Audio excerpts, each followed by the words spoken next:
to be blunt, racism could play a part.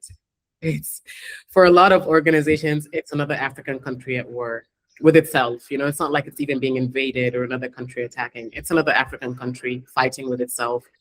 So it gets, it's in the news every now and then, but not sufficient because they're like, oh, it's another civil war. Not to mention the fact that, like I said, it's not Sudan's first conflict within itself. You know, it's not like the first time Sudan is fighting its internal enemy. So when you look at it that way, then you can understand why it's not getting enough coverage.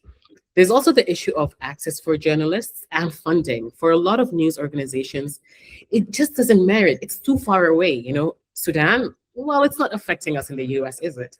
We're not seeing displaced people crossing into the Mediterranean. You know, they're not crossing to the Mediterranean and trying to get to Europe. That's not happening. Not like Syria, where people were fleeing and then, there's like, oh, they crossed the Mediterranean and they're trying to get into like Europe, and it created this massive refugee crisis. That's not happening with Sudan. What's happening is that Sudanese, when they flee, they tend to go to neighboring countries, and they stay within the region.